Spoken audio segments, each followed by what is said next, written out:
बार फिर आप सभी का स्वागत है। बढ़ते हैं खबरों की ओर। मध्य प्रदेश की राजनीति में अब नर्मदा मैया की एंट्री हो गई है। कांग्रेस ने नर्मदा सेवा सेना का गठन किया है और इस सेना के कार्य की शुरुआत नर्मदापुरम में नर्मदा आरती के साथ होगी। नर्मदा सेवा सेना में सम्मिलित होने के लिए पूर्व मुख्यमंत्री कमलनाथ ने सीएम शिवराज सिंह चौहान को भी आमंत्रित किया है। नर्मदा सेवा सेना के जरिए अभियान से सदस्यों को जोड़ा जाएगा। नर्मदा सेवा सेना 28 विधानसभाओं से होकर गुजरेगी। आपको बता दें कि अब राजनीति में नर्मदा की एंट्री हो गई है। नर्मदा सेवा सेना कांग्रेस की ओर से यह अभियान बनाया गया है, जहां 28 विधानसभाओं से ये नर्मदा सेवा सेना होकर गुजरेगी और इसकी शुरुआत नर्मदापुरम में नर्मदा की आरती के साथ शुरू होगी। मध्य प्रदेश की राजनीति में अब नर्मदा मैया की एंट्री हुई है।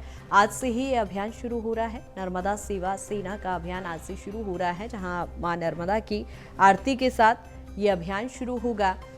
आपको बता दें कि नर्मदा सेवा सेना के जरिए अभियान से सदस्यों को जोड़ा जाएगा। सीएम शिवराज सिंह चौहान को भी इस कार्यक्रम में शामिल होने के लिए आमंत्रित किया गया है।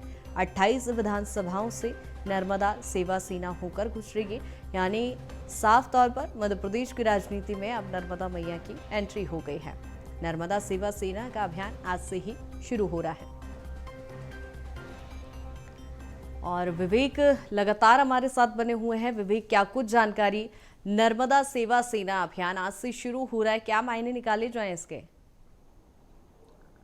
जी कृतिका, नर्मदा सेवा के माध्यम से कांग्रेस पार्टी एक बार फिर सत्ता के सिंहासन पर बैठने की जो कोशिश है वो करती हुई दिखाई दे रही है, क्योंकि जिस प्रकार से 2018 के विधानसभा चुनाव के पहले पूर्व मुख्यमंत्री दिग्विजय सिंह ने नर्मदा यात्रा निकाली थी और नर्मदा से सटे हुए तमाम विधानसभा क्षेत्र पर जो इसका असर है वो कहीं ना कहीं 2018 के विधानसभा चुनाव में देखने को मिला था। और सत्ता के सिंहासन में 2018 में कांग्रेस पार्टी को जीत हासिल मिली थी। सत्ता के सिंहासन पर कांग्रेस पार्टी एक बार विराजमान हुई थी और संभावना ऐसी जताई जा रही है कि नर्मदा सेवा यात्रा आज से जब शुरुआत होगी तो कहीं ना कहीं नर्मदा सेवा सेना के माध्यम से जो उत्खनन की बात की जाए, नर्मदा में प्रदूषण की बात की जाए, नर्मदा को किस प्रकार से बचाया जाए और घोटालों की बात की जाए, तो तमाम मुद्दों को लेकर जो नर्मदा सेवा के जो सैनिक हैं वो आम जनता को बताते हुए नजर आएंगे। क्योंकि यदि पूरी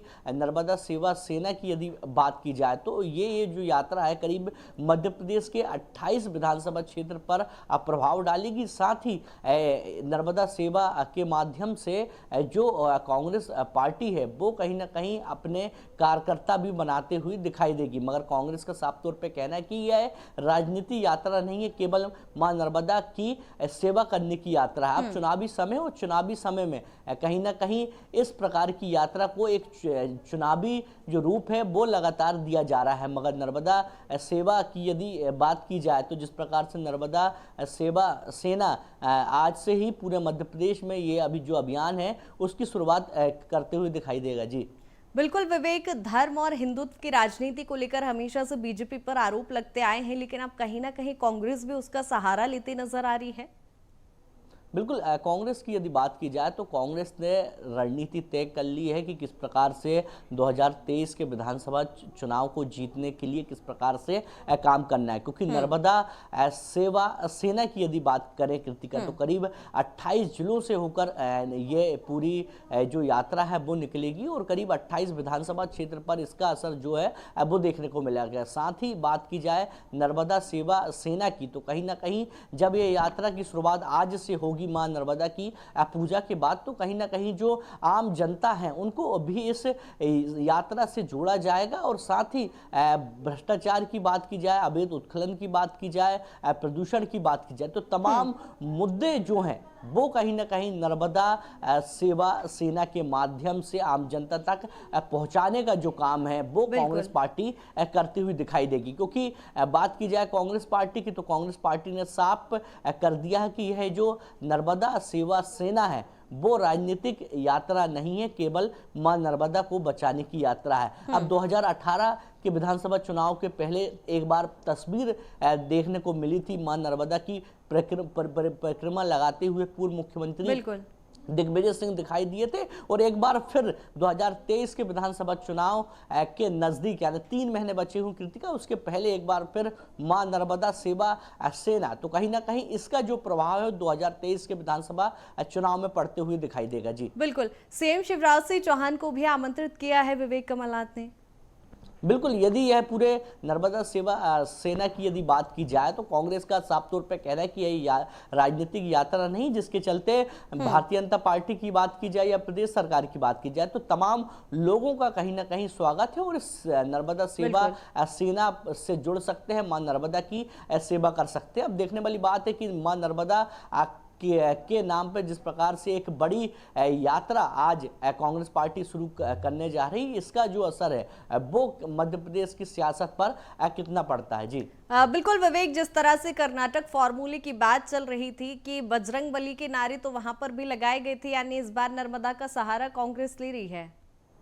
बिल्कुल कृतिका, चुनावी समय और चुनावी समय में कांग्रेस पार्टी किसी प्रकार की चूक नहीं करना चाहती। राम भगवान की बात करें या हनुमान जी की बात करें तो तमाम जो देवी देवता हैं उनके जो नारे हैं वो लगातार कांग्रेस पार्टी लगाती हुई दिखाई दे रही है और एक बार फिर मां नर्मदा का जो नारा है वो कहीं ना कहीं 28 विधानसभा क्षेत्र पर लगाती हुई दिखाई देगी। क्योंकि बात की जाए यात्रा की तो जिस प्रकार से मां नर्मदा सेवा सेना यात्रा आज से जब शुरू होगी तो कहीं ना कहीं कांग्रेस के तमाम जो पदाधिकारी हैं इस सेवा के माध्यम से आम जनता के बीच में जाएंगे, आम जनता को जोड़ेंगे। साथ ही बात की जाए डाटा की तो कहीं ना कहीं चुनाव के लिहाज से 28 विधानसभा क्षेत्र पर जब यह पूरी यात्रा निकलेगी तो आम जनता को जोड़ा जाएगा, साथ ही डाटा जो कलेक्ट है वो भी किया जाएगा जो आने वाले विधानसभा चुनाव में बड़ा महत्वपूर्ण भूमिका निभाएगा ये डाटा। जी ठीक है, बहुत शुक्रिया विवेक तमाम जानकारी के।